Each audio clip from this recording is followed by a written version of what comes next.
നമ്മളെ mobile ചാർജറിൻ്റെ work അങ്ങനെ success ആയിട്ടുണ്ട്. സൂപ്പറിൻ്റെ 200 രൂപേൻ്റെ ചാർജറാണ് ഞാൻ ഫിറ്റ് ചെയ്തത്. അപ്പോൾ നിങ്ങൾക്കിത് കാണാം, ഇതാണ് ചാർജർ.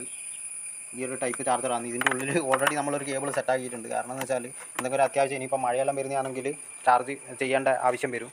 ഇത് സംഭവം എന്ന് വെച്ചാൽ വേഗം കയറുന്നതെന്ന് പറഞ്ഞാൽ വണ്ടി ഓടുമ്പോൾ മാത്രമേ കയറൂ. ഇഗ്നിഷനിൽ നിങ്ങളിപ്പം ചാർജിന് ഇട്ടാൽ തന്നെ നല്ലപോലെ ബാറ്ററി ഡ്രെയിൻ ചെയ്യുന്നുണ്ട്.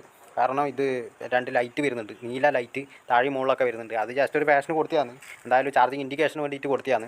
നിങ്ങൾക്ക് ഓടുന്നതാണെങ്കിൽ കയറുന്നുണ്ട്. കാരണം എന്ന് വെച്ചാൽ പെട്ടെന്ന് കയറും. അതായത് കുറച്ച് കിലോമീറ്റർ ഓടിക്കഴിഞ്ഞാൽ ചാർജ് ബാറ്ററി ഫുള്ളാകുന്നുണ്ട്. നമ്മളെ വലിയ വണ്ടിക്കൊക്കെ ചാർജർ അതേപോലെ തന്നെ കയറുന്നുണ്ട്. പക്ഷേ വലിയ വണ്ടിക്ക് എന്ന് വെച്ചാൽ ബാറ്ററിയുടെ ആംബിയർ പോലെയാണ്. നല്ലപോലെ ആംബിയർ ഉണ്ടെങ്കിൽ വണ്ടി നിർത്തിയിട്ടാലും കയറും. പക്ഷേ ഇതിന് ആംബിയർ കുറവല്ലേ. നമ്മളിപ്പോൾ എന്ന് വെച്ചാൽ 5 ആംബിയറിൻ്റെ ബാറ്ററിയാണ്. അപ്പോൾ സ്റ്റാർട്ട് ചെയ്യുമ്പോൾ തന്നെ അത്രേ കിട്ടും. സ്റ്റാർട്ട് ചെയ്യുമ്പോൾ കുറച്ചൊരു കൂടുന്നേ ഉള്ളൂ, അല്ലാണ്ട് വലിങ്ങനെയൊന്നും ഉണ്ടാവില്ല. വലിയ രീതിയിൽ ഇഗ്നീഷനിൽ ഇട്ടിട്ട് ഫോൺ ചാർജ് ചെയ്യാൻ പാടില്ല. ലാസ്റ്റ് വണ്ടി സെൽഫ് സ്റ്റാർട്ട് ആവില്ല. അപ്പോൾ അത് മെയിനായിട്ട് പറയുന്നത്.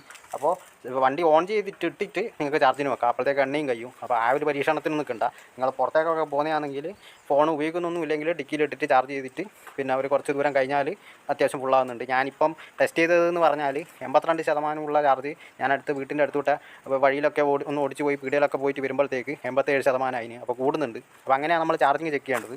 പിന്നെ ആംബിയർ മീറ്റർ ഉണ്ടെങ്കിൽ നിങ്ങൾക്ക് ഫോണിൽ തന്നെ ആംബിയർ ചെക്ക് ചെയ്യാം. ഇത് 3.4 ആംബിയറാണ് വരുന്നത് ഇതിൻ്റെ ചാർജർ. പിന്നെയെന്ന് വെച്ചാൽ നിങ്ങൾ എപ്പോഴും ഒരു ചാർജിങ് കേബിൾ കരുതണം. ഏതാണെങ്കിൽ ബി ടൈപ്പ് ആണെങ്കിൽ സി ടൈപ്പ് ആണെങ്കിൽ ചാർജിങ് കേബിൾ കരുതണം. അതായത് പുറത്തൊന്നും നമുക്കിപ്പോൾ ഇത് കിട്ടില്ല. അപ്പോൾ ചാർജിങ് കേബിളൊക്കെ ഞാൻ സെറ്റാക്കിയിട്ടുണ്ട്, ഇതിൽ തന്നെ വെച്ചിട്ടുണ്ട്. പക്ഷേ സ്വിച്ച് ഇല്ലാത്തതുകൊണ്ടൊരു പ്രശ്നമാണ്. വണ്ടി ഓടുന്നതിന് എന്നാ പറയേണ്ടത്, ഈ സാധനം വർക്കാവും, മൊബൈൽ ചാർജറും വർക്കാവും. ഒരു കട്ട് ഓഫ് സ്വിച്ച് എന്തായാലും കൊടുക്കണം. കട്ട് ഓഫ് സ്വിച്ച് കൊടുത്തിട്ടില്ലെങ്കിൽ ഉള്ള പ്രശ്നം എന്ന് പറഞ്ഞാൽ നിങ്ങൾ ഓടുന്നതിന് പിന്നെ മൊബൈലൊന്നും ചാർജ് ചെയ്തിട്ടില്ല പ്രശ്നമൊന്നുമില്ല. ജസ്റ്റ് ആ ലൈറ്റിൻ്റെ ഒരു വോൾട്ടേജ് പോകും. അത്ര ഒരു വോൾട്ടേജ് അതിൽ നിന്ന് പോകുന്നുള്ളൂ, അല്ലാണ്ട് വേറെ കുഴപ്പമൊന്നുമില്ല. പിന്നെ മെയിനായിട്ട് ശ്രദ്ധിക്കേണ്ട ഒരു കാര്യം എന്ന് പറഞ്ഞാൽ 2 ഫോൺ വെക്കാതിരിക്കുക. 2 ഫോൺ വെക്കുമ്പോൾ എന്ന് പറഞ്ഞാൽ കയറുമായിരിക്കും, പക്ഷേ വലിങ്ങനെ പ്രതീക്ഷിക്കാൻ പാടില്ല. നമ്മളെ ബാറ്ററി ആംബിയറാണ് പ്രധാനം. അപ്പോൾ നിങ്ങൾക്ക് ഇത് സെറ്റാക്കണ്ടെങ്കിൽ കണ്ണൂർ ലൊക്കേഷനിലുള്ളവർക്ക് എനിക്ക് മെസ്സേജ് അയക്കാം. ഇൻസ്റ്റാഗ്രാമും ഫേസ്ബുക്കൊക്കെ ഉണ്ട്. അപ്പോൾ അതിൻ്റെ അകത്തേക്ക് മെസ്സേജ് അയച്ചാൽ മതി, നമുക്ക് സെറ്റാക്കാം. ഏത് വണ്ടിയാണെങ്കിലും നമുക്ക് നോക്കിയിട്ട് സെറ്റാക്കാം.